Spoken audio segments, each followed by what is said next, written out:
Bonjour encore une fois, toujours dans la reproduction chez les plantes. On a vu jusqu'à maintenant la reproduction chez les plantes à fleurs. Et on a dit que les plantes à fleurs se reproduisent grâce à leurs fleurs, car la fleur contient l'élément reproducteur mâle et l'élément reproducteur femelle. On se pose la question, chez les plantes sans fleurs, comment elles faisaient pour se reproduire? Pour cela, on va commencer l'activité numéro 2, la reproduction sexuée chez les plantes sans fleurs. Et on prend l'exemple des fougères. Le document 1 représente une observation d'une fougère, document 1, 2 et 3. Mettez pause et répondez à la question 1 et 2 et reprenez la vidéo après. On remarque dans le document 1 que les fougères se composent d'un rhizome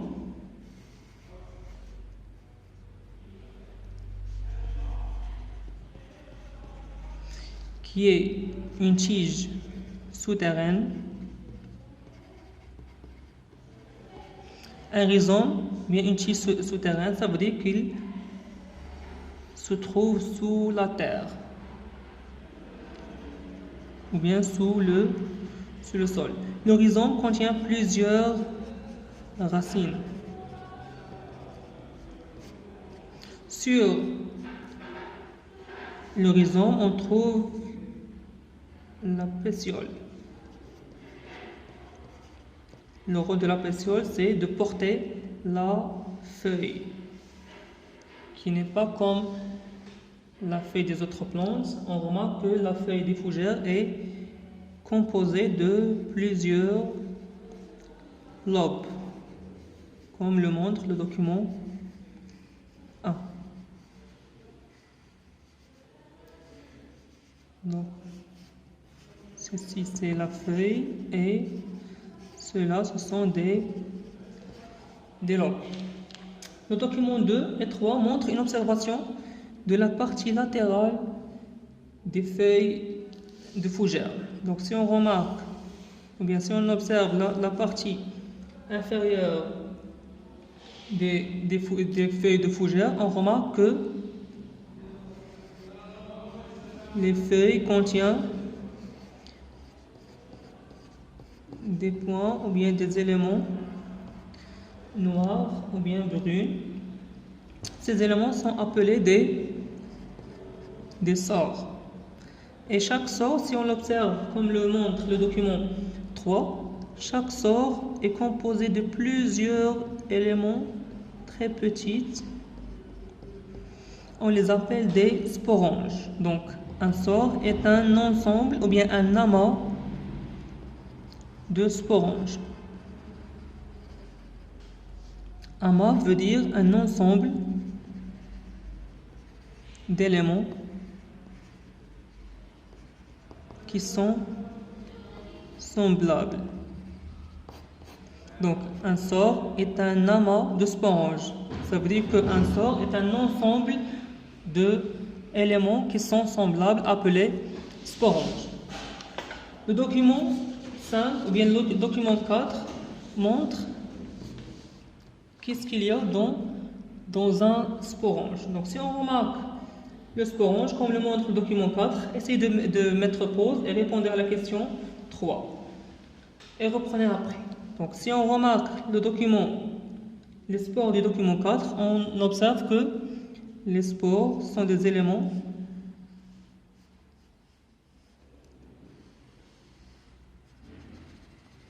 comme cela. Ce sont des sacs qui contiennent plusieurs éléments encore plus petits, appelés des spores. Donc, un sporange est un sac qui contient des spores. Si on reprend, on remarque que sur la face inférieure des plantes de fougère, il y a des sores. Et chaque sore est un ensemble ou bien plusieurs Sporange. Chaque sporange contient plusieurs spores. Donc, la question qui se pose ici, c'est quoi le rôle des spores dans la reproduction des plantes sans fleurs? Donc, c'est quoi le rôle des spores? Si on prend le document 2 qui montre la formation de nouvelles fougères, essayez de lire le document et répondre à la question 5 qui dit que devient les spores après leur transport, et reprenez la vidéo. Donc, si on remarque le document, on remarque dans la figure B que chaque spore devient un protale ou bien une lame verte. Donc, spore subit une germination pour donner une lame verte appelée protale. Donc, un protale est une lame verte issue de la germination des spores. Donc, chaque spore libéré par un sporange. Donc, le sporange libère des spores après sa maturité. Les spores germent pour donner des lames vertes appelées protales. Donc, c'est quoi un protale et quel est son rôle? Un protale est un élément, comme le montre le document 6. Essayez de répondre aux questions et continuez après. Le protale a une forme de cœur, comme le document 6 le montre. Il est composé de organes reproducteurs mâles, les éléments A, organes reproducteurs mâles, appelés des entéridies. Organes reproducteurs mâles appelés entéridies.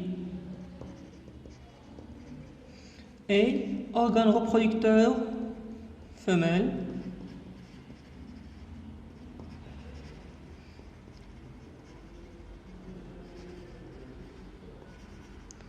appelés des archégones.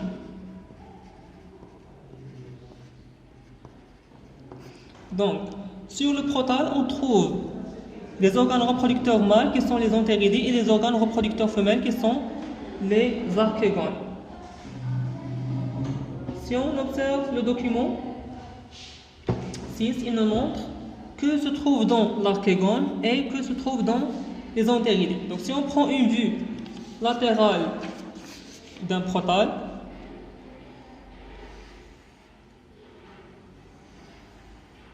donc si on prend le protale et on observe de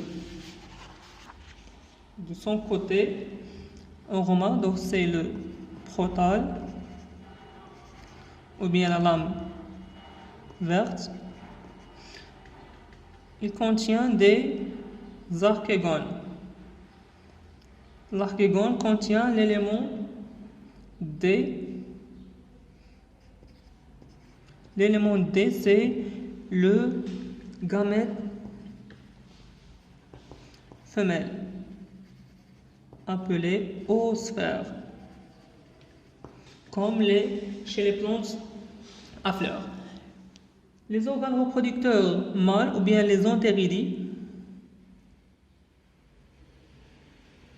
libèrent des gamètes mâles. Les gamètes mâles sont appelés les entérozoïdes. Entérozoïdes. Entéro, ça veut dire entéridie.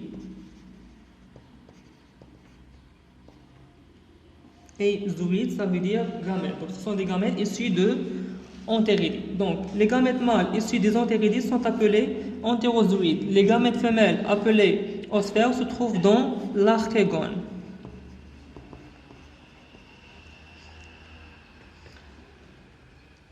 La fécondation entre les gamètes mâles et les gamètes femelles, comme la définition de la fécondation le dit, c'est la rencontre des gamètes mâles et gamètes femelles. Donc la rencontre des gamètes mâles et des gamètes femelles nécessite le déplacement des gamètes mâles qui sont formés, ou bien ce sont des cellules qui contiennent deux flagelles. Donc cellules ou bien gamètes mâles et flagelles, ou bien deux flagelles. Donc chaque gamète mâle contient une cellule qui se compose d'une membrane cytoplasmique, d'un cytoplasme et d'un noyau et de deux flagelles. La migration des gamètes mâles vers les gamètes femelles dans l'eau grâce à leur flagelle se fait ou bien permet la fécondation des gamètes femelles par les gamètes mâles. La fécondation des osphères par les entérozoïdes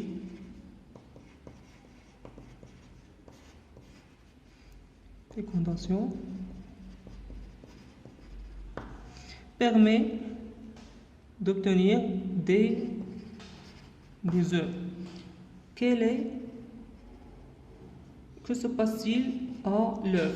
Donc l'œuf, si on revient au document 5, on remarque qu'ils ont mentionné que sur chaque lame verte, ou bien sur chaque protale, se forme une nouvelle plante ou bien une nouvelle fougère. D'où est issue cette fougère-là? Donc cette fougère est obtenue depuis l'œuf. Donc l'œuf se multiplie pour donner une nouvelle fougère.